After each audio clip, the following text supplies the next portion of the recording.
Assalamualaikum warahmatullahi wabarakatuh. Salam semangat tanpa batas kepada anak-anakku sekalian, siswa SDN 2 Tambak Sari yang sangat Bapak banggakan sebagai tunas bangsa yang nantinya akan menjadikan pencetus ide-ide baru dalam meningkatkan kesejahteraan bangsa ini. Semoga semuanya dalam keadaan sehat walafiat, selalu dalam perlindungan Allah Subhanahu wa taala. Anak-anakku sekalian, jika kalian ingin memiliki kesuksesan dalam kehidupan ini, kalian harus banyak-banyak membaca, karena dengan membaca kalian akan mendapatkan banyak sekali wawasan. Nah, pada kesempatan kali ini, biar kalian nanti memiliki wawasan yang banyak, Pak Teguh akan mengajarkan bagaimana cara memahami suatu bacaan melalui bacaan berikut ini yang berjudul dengan Indonesia luncurkan program Akademi Energi Surya pertama di Asia Tenggara. Mari kita coba pahami bacaan yang berjudul Indonesia luncurkan program Akademi Energi Surya pertama di Asia Tenggara. Departemen Teknik Elektro Fakultas Teknik Universitas Indonesia atau FTUI meluncurkan Solar Academy pertama di Asia Tenggara, yaitu Institusi Pendidikan dan Pelatihan Tenaga Surya. Peluncuran ini ditandai dengan penyelenggaraan seminar Solar Energy for Our Future pada Selasa 24 Juli 2012 di Universitas Indonesia. Seminar dihadiri oleh para pakar energi dari Jerman, wakil dari ASEAN, serta pemerintah selaku penentu kebijakan energi nasional. Seminar membahas tentang potensi perkembangan serta penggunaan energi terbarukan tenaga surya di Indonesia dan di Asia Tenggara. Indonesia dan negara-negara di Asia Tenggara merupakan negara kaya potensi sumber energi terbarukan, khususnya tenaga surya. Namun, potensi pemanfaatan tenaga surya tersebut belum optimal. Sel surya merupakan lempengan tipis terbuat dari silikon yang dapat mengubah langsung cahaya matahari menjadi energi listrik. Lempengan sel surya tersebut diberi muatan positif dan muatan negatif. Saat cahaya mengenai lempengan tersebut, kemudian akan memicu muatan positif untuk bertemu dengan muatan negatif, sehingga terjadilah arus listrik. Saat ini penggunaan sel surya masih terbatas hanya dalam skala kecil seperti pada barang-barang elektronik dan sebagai pembangkit listrik pada daerah-daerah yang masih sulit dijangkau oleh jaringan listrik. Keterbatasan penggunaan sel surya dikarenakan biaya untuk membuat lempengan silikon cukup tinggi. Dengan perkembangan teknologi diharapkan dapat ditemukan cara untuk meningkatkan efisiensi kerja dari sel surya. Pendiri Akademi Surya ini merupakan wujud nyata kepedulian UI yang diharapkan dapat menjawab permasalahan bangsa Indonesia mengenai krisis energi saat ini. Usaha mencari sumber energi alternatif yang bersih, tidak berpolusi, aman, dan dengan persediaan yang tidak terbatas. Sebagai pengganti bahan bakar fosil perlu terus diupayakan, diantaranya adalah energi surya. Di era globalisasi ini, dengan adanya kebutuhan energi yang makin besar, penggunaan sumber energi listrik yang beragam tampaknya tidak bisa dihindari.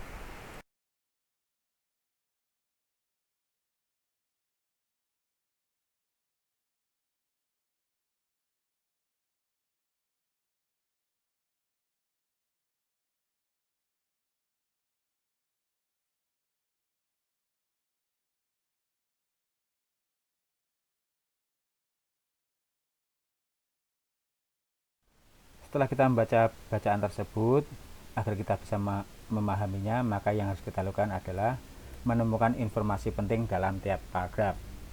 Ini sama juga dengan pokok bahasan dalam paragraf yang biasanya terletak pada kalimat utama. Kalimat utama ini juga bisa berada di awal paragraf, di tengah paragraf, ataupun di akhir paragraf. Mari kita lihat pada paragraf pertama.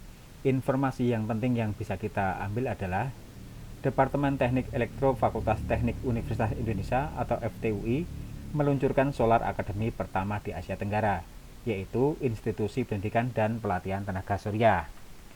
Ini berada di awal kalimat. Dan paragraf pertama ini disebut sebagai topik masalah. Kita lihat pada paragraf kedua. Informasi yang penting yang bisa diambil adalah sel surya merupakan lempengan tipis terbuat dari silikon yang dapat mengubah langsung cahaya matahari menjadi energi listrik. Ini juga terdapat pada awal paragraf, dan paragraf kedua ini disebut dengan deret penjelas karena isinya adalah menjelaskan dari permasalahan yang ada. Kemudian pada paragraf 3, informasi penting dalam tiap paragraf yang bisa kita ambil adalah di era globalisasi ini, dengan adanya kebutuhan energi yang makin besar, penggunaan sumber energi listrik yang beragam tampaknya tidak bisa dihindari. Untuk paragraf 3 ini, informasi penting ini bisa diambil berdasarkan kalimat utama yang berada di akhir paragraf. Paragraf 3 ini disebut sebagai kesimpulan. Kita tadi telah membaca bacaan yang berisi tentang peluncuran program Akademi Energi Surya pertama di Asia Tenggara. Di sini kita bisa melihat bahwa Indonesia memiliki peran di Asia Tenggara. Indonesia juga melakukan kerjasama dengan negara-negara di Asia Tenggara di bidang sosial budaya di masa globalisasi ini. Nah, coba kita simak pemaparan berikut ini. Kerjasama Indonesia dengan negara-negara di Asia Tenggara di bidang sosial budaya di masa globalisasi, terutama di bidang ilmu pengetahuan dan teknologi. Bentuk kerjasamanya adalah salah satu contohnya pendirian institusi pendidikan dan pelatihan tenaga surya. Sedangkan peran Indonesia dalam hubungan kerjasama dengan negara di Asia Tenggara adalah Indonesia sebagai tuan rumah penyelenggaraan seminar Solar Energy Our Future. Apakah kalian pernah melihat bentuk sumber energi listrik dari tenaga surya? Sudahkah kalian memahami proses dari terciptanya energi listrik dari tenaga surya ini? Nah, mari kita simak penjelasan tentang cara kerja panel listrik tenaga surya berikut ini.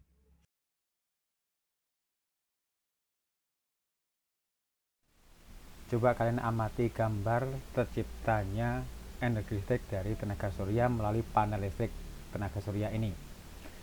Pertama, energi matahari yang ditangkap oleh panel surya, selanjutnya energi panas tersebut diubah menjadi energi listrik, kemudian disimpan sementara di dalam baterai yang ada di panel surya. Kemudian energi listrik dialirkan melalui kabel-kabel listrik yang menghubungkan ke semua peralatan listrik. Yang terakhir adalah peralatan listrik yang mendapatkan energi listrik dapat berfungsi sesuai kegunaannya. Apakah kalian mengetahui bahwa listrik juga bisa dihasilkan tidak hanya dari tenaga surya saja, namun bisa dihasilkan dari buah-buahan seperti kentang. Mari kita coba melakukan percobaan untuk membuktikannya. Mari membuat percobaan dan analisa untuk membuktikan bahwa kentang bisa menghasilkan energi listrik. Alat dan bahan yang dibutuhkan adalah kentang, lampu LED, kabel, penjepit buaya, lempengan tembaga, dan lempengan seng. Langkah-langkah percobaannya yang pertama adalah tusukkan lempengan tembaga dan seng ke dalam kentang mentah. Kedua, jepitkan kabel kepada lempengan tersebut dan hubungkan dengan lampu. 3. Lihat nyala lampu yang terjadi. 4. Jika nyala lampu belum kelihatan, maka tambah kentang tersebut agar arus listrik yang dihasilkan bertambah. Setelah membuat percobaan, maka kita membuat laporan hasil kegiatan. Nah, bagaimana caranya? Coba kita simak laporan berikut. Judulnya adalah Laporan Kegiatan Percobaan Sumber Alternatif Energi Listrik. Nama percobaan, pembangkit listrik tenaga kentang. Tujuan percobaan, mengetahui bahwa buah kentang bisa menghasilkan energi listrik. Alat dan bahan, kentang, lampu LED, kabel, penjepit buaya, lempengan tembaga, lempengan seng. Langkah kerjanya adalah 1. Tusukkan lempengan tembaga dan seng ke dalam kentang mentah. 2. Jepitkan kabel kepada lempengan tersebut dan hubungan dengan lampu. 3. Lihat nyala lampu yang terjadi. 4. Jika nyala lampu belum kelihatan, maka tambah kentang tersebut agar arus listrik yang dihasilkan bertambah. Nah, yang terpenting adalah simpulan. Simpulannya adalah ternyata buah kentang bisa menjadi sumber energi alternatif penghasil energi listrik. Demikian adalah bentuk-bentuk dari laporan hasil kegiatan. Setelah tadi kita melakukan percobaan dan membuat laporan, kita bisa mengetahui begitu pentingnya ilmu pengetahuan untuk meningkatkan kesejahteraan manusia. Namun demikian, pada masa globalisasi ini banyak sekali ilmu pengetahuan dan budaya yang masuk dari luar negeri. Namun kita harus menyikapi agar budaya kita tetap terjaga. Ibarat kalimat, berpikir global, bertindak lokal. Bahkan kalimat ini sering dibuat poster. Apakah kalian pernah melihat gambar seperti ini? Suatu bentuk segi empat dengan bertuliskan berpikir global, bertindak lokal, dan bergambarkan bumi dengan di atasnya ada orang dengan berbagai pakaian adat. Inilah yang disebut dengan poster. Poster adalah karya seni atau desain grafis yang memuat komposisi gambar dan huruf di atas kertas berukuran besar atau kecil. Pengaplikasiannya atau penerapannya dengan ditempel di dinding atau permukaan datar lainnya dengan sifat mencari perhatian mata sekuat mungkin. Nah, apabila kita melihat poster tersebut, di situ tertuliskan berpikir global, bertindak lokal. Apakah kalian tahu makna dari pernyataan tersebut? Makna pernyataan tersebut adalah pemikiran maju dan mendunia, namun tetap bertindak sesuai dengan budaya luhur bangsa Indonesia. Berikut pemahaman berpikir global, bertindak lokal. Pengertiannya adalah pemikiran maju dan mendunia, namun tetap bertindak sesuai dengan budaya bangsa. Contoh-contoh sikapnya antara lain menggunakan barang produksi dalam negeri, berbelanja di pasar tradisional, mengkonsumsi buah-buahan lokal. Kemudian dampaknya adalah pasar produksi dalam negeri meningkat, pasar tradisional dapat tetap bertahan di era globalisasi, dan buah lokal tetap menjadi raja di negeri sendiri. Sedangkan contoh sikap yang tidak harus dilakukan adalah pertama, lebih memilih produk luar negeri, dua, berbelanja di mal, dan tiga, memilih mengkonsumsi buah-buahan impor. Itulah pemahaman tentang berpikir global, bertindak lokal. Setelah kita mengetahui bagaimana cara berpikir serta menimbang antara yang baik dan tidak, kita juga harus pandai-pandai dalam menerapkan teknologi. Karena ada beberapa teknologi ini sangat mempengaruhi lingkungan. Mari kita coba baca bacaan teknologi hijau di era globalisasi yang berisi tentang keterkaitan teknologi dengan lingkungan. Coba kalian amati bacaan berikut ini yang berjudul Teknologi Hijau di Era Globalisasi. Teknologi dan lingkungan merupakan dua hal penting dalam kegiatan manusia. Pada era globalisasi ini, kedua hal tersebut menjadi perhatian dan pembicaraan masyarakat dunia karena saling terkait dan menentukan keberlangsungan hidup manusia. Disadari atau tidak, kita saling mengabaikan masalah lingkungan. Persoalan lingkungan akibat proses teknologi sudah menjadi masalah yang mendunia. Teknologi hijau adalah salah satu jawaban untuk permasalahan ini. Teknologi hijau yang harus dibicarakan saat ini adalah pembangkit listrik tenaga surya atau PLTS. Indonesia adalah salah satu negara yang memiliki tenaga surya yang melimpah. Fakta membuktikan bahwa permasalahan lingkungan semakin lama semakin memburuk. Oleh karena itu, harus dicari cara untuk mengatasinya. Salah satunya dengan mengembangkan teknologi yang ramah lingkungan.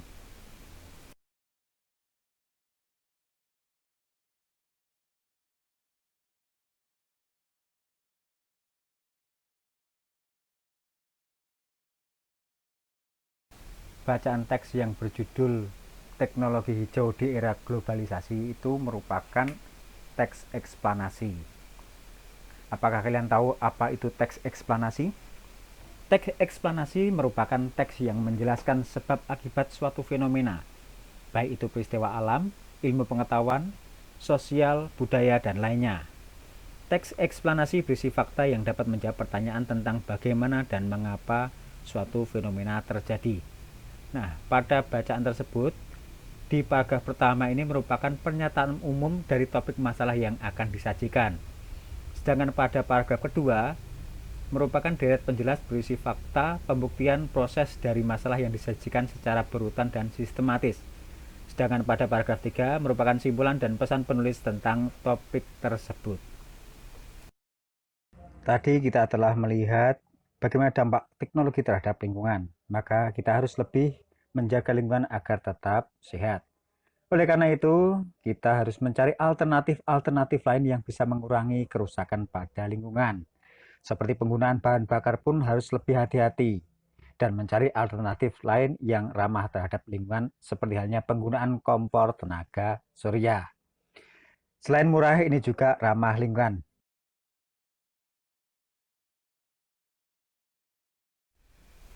Pernahkah kalian melihat kompor tenaga surya?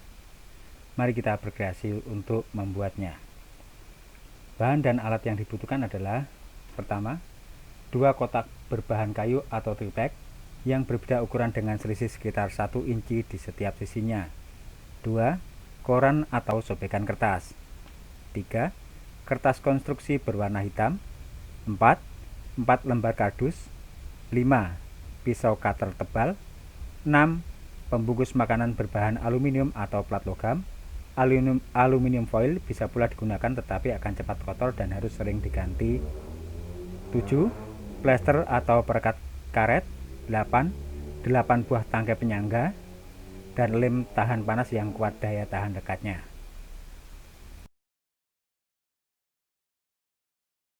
Langkah-langkah kerja dalam membuat kompor sederhana tenaga surya. 1.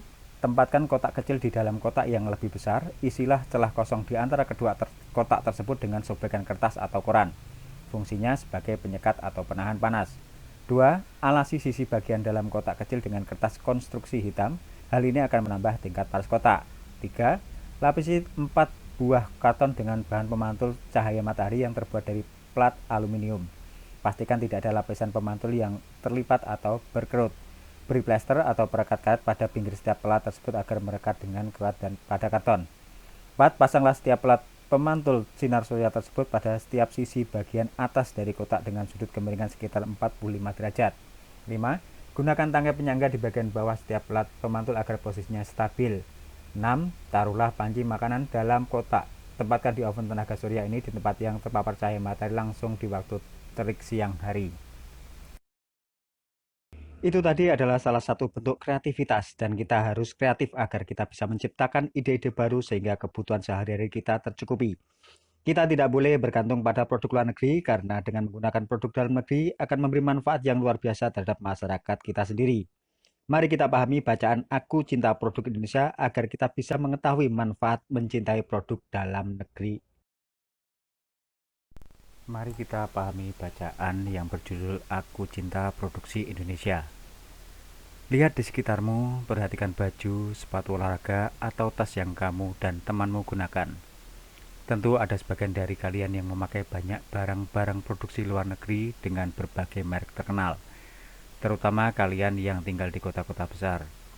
Apakah barang-barang yang kalian pakai ada yang dibuat di dalam negeri? Banyak loh, baju-baju, sepatu-sepatu, atau tas-tas produksi dalam negeri yang kualitasnya sama, bahkan lebih baik dari barang sejenis produksi luar negeri. Globalisasi membawa kemudahan dalam pertukaran produk. Kemajuan teknologi memotong berbagai biaya yang dibutuhkan dalam pengiriman produk ke negara lain. Dahulu, untuk melindungi produk dalam negerinya dari serbuan produk negara lain, pemerintah memberlakukan pajak yang tinggi untuk produk impor. Oleh karena itu, dahulu produk impor tidak terjangkau oleh masyarakat luas.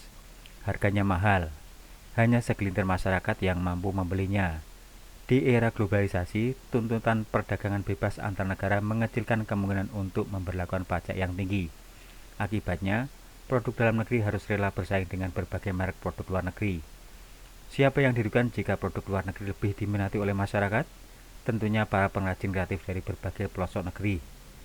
Teman, kerabat, saudara, atau mungkin orang tua kita sendiri dapat menjadi pengrajin yang merugi. Siapa yang dapat memelihara kelangsungan produksi dalam negeri? Tentu hanya kita, sang anak negeri.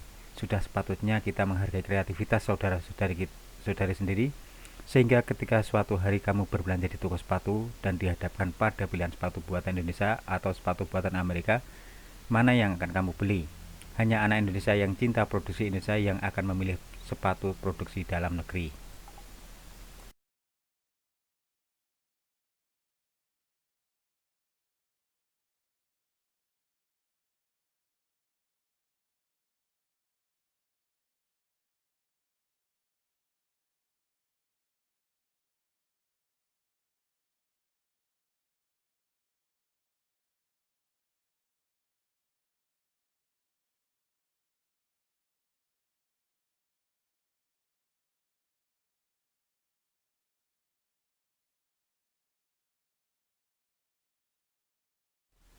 Setelah kita membaca bacaan tadi, mari kita mencari kosakata baku dan kalimat efektif yang ada dalam bacaan tersebut. Nah, apa itu kosakata baku? Kosakata baku adalah kata yang pemakaiannya disesuaikan pada pedoman atau kaidah bahasa yang sudah ditentukan.